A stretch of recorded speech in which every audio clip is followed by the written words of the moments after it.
Let's go to our first and the top story. The new Intra-Africa trade program crossed another milestone today in Accra, Ghana, as the Pan-African Payment and Settlement System support of the AFCFTA was formally launched.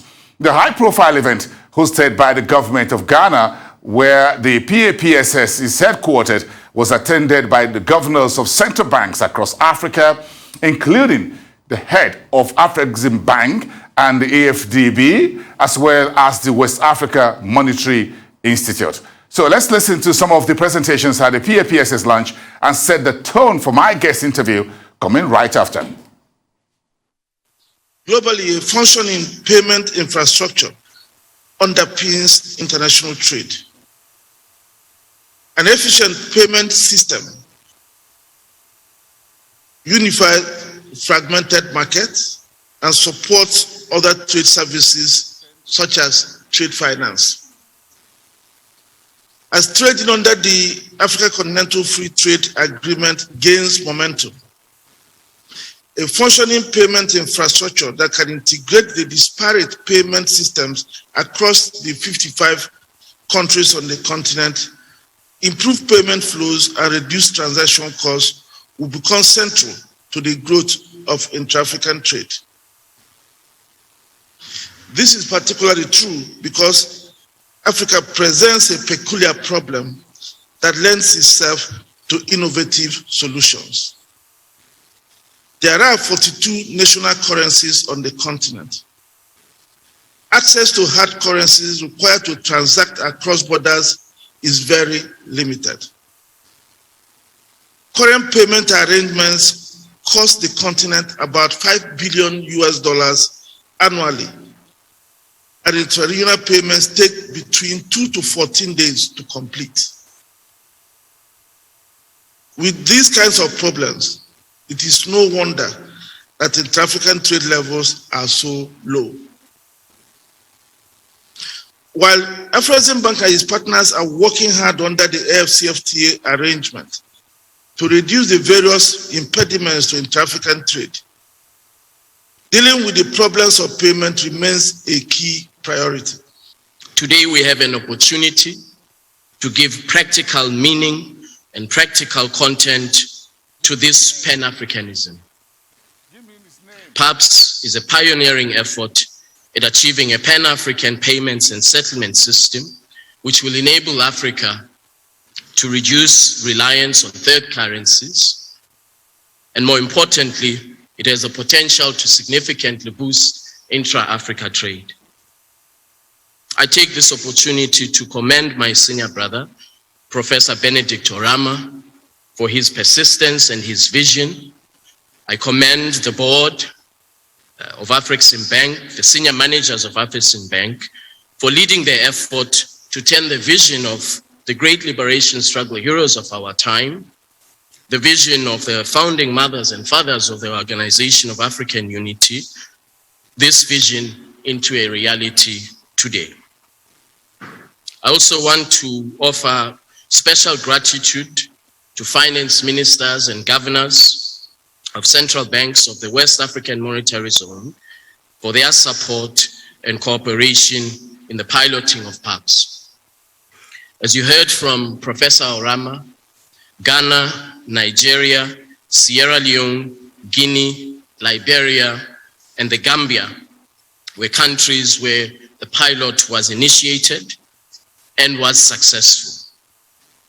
And following this successful piloting of the system, the AFCFTA Secretariat will continue to strongly support Afrexim Bank as PAPSS is being rolled out to the rest of the AU member states in order to reduce the cost of cross-border payments and to boost intra-Africa trade.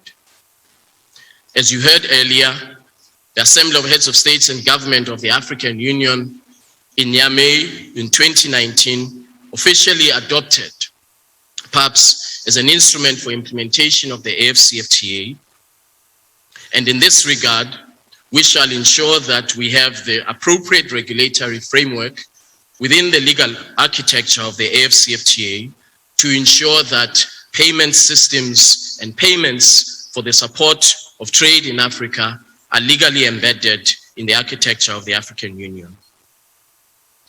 When our heads of states convene during their special session next month, special session that will focus on the AFCFTA and its implementation, myself and Professor Orama will have the opportunity to provide a progress report to the heads of states on the implementation of PAPSS along with the implementation of the AFCFTA. Trade between African nations is largely invoiced and executed in third currencies. Here I mean United States dollars, euro, or the pound sterling, thereby subverting and destabilizing domestic foreign exchange markets within our region. Though intra-African trade is projected to surge following the successful implementation of the AFCFTA agreement, the launch of PAPSS today provides a fresh vista of opportunity and aspiration for the African continent. It will simplify cross-border transactions, reduce the dependency on third-party currencies for intra-African transactions, reduce the need for correspondent banks, and ultimately amplify intra-trade significantly. As a percentage of total trade, intra-African trade is expected to increase to 35% from 15% over a 5-year period, with infrastructure provided by PAPSS as payments and settlement bottlenecks are resolved. With the growing pace of digitization of financial services, which has been accelerated by the onset of COVID-19 pandemic, PAPSS can serve as a verifiable platform for supporting e-commerce within Africa. In addition, as a robust continental payments and settlement platform, PAPSS strengthens the foundation for the potential monetary union within the region. Your Excellencies, Nigeria is excited by the enormous potentials of PAPSS, and that is the reason we participated actively in the program under the auspices of the WAMS zone countries. And we have put forward our best efforts to ensure its realization. On our part, we remain resolute in supporting the development of an efficient payment system. Leveraging on innovation and technology in the evolution of payment systems, Nigeria continues to seek ways of simplifying and easing digital finance for our collective benefit. There is therefore no doubt that the impact of intra-African trade on the growth of African countries will increase as we will not only trade better through PAPSS, but will also have a better infrastructure for proper capturing of data on such trades. Indeed, it will enable better planning and highlight opportunities for businesses, especially indigenous ones, to expand and create value through various business integrations.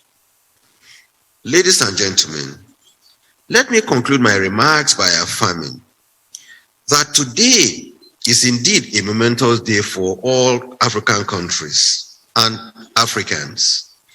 I congratulate us all together. As we build the future of Africa. It is imperative of me to emphasize that the Central Bank of Nigeria will facilitate the widespread adoption, acceptance, and implementation of PAPSS. The PAPSS pilot in the WAMSI central banks has been completed, and all 6 central banks have tested and gone through the trial operations. In the last week of August 2021, all the central banks became live on the system and have since been sending through live transactions across the WAMSI region.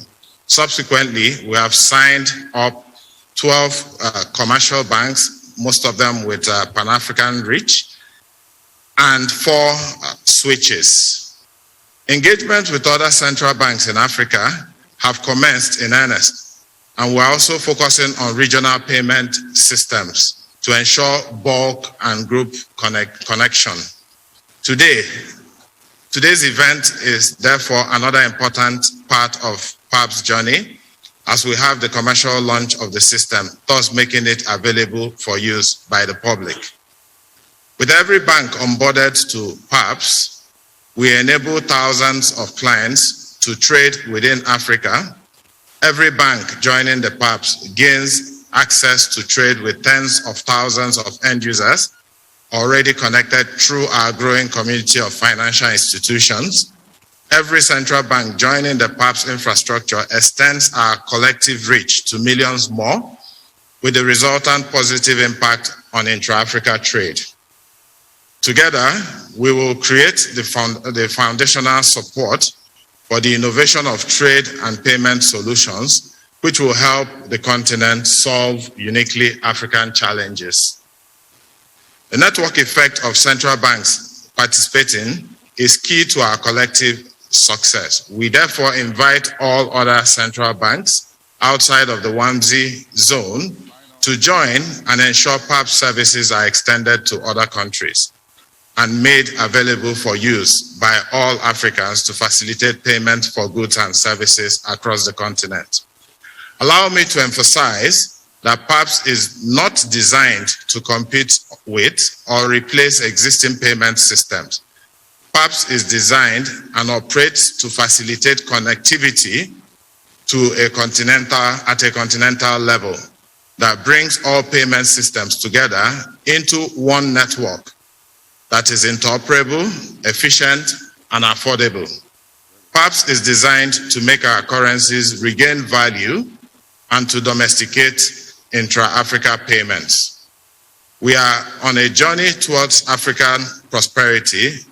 PAPSS as a core payment infrastructure provides the superhighway which connects others to every part of this continent. Together we can create the Africa we want. On behalf of the entire team, I thank you for honoring our invitation and looking forward to a successful launch and operations of PAPSS so we can begin to focus on other aspects in our dream of changing the socio-economic condition of Africa and her people.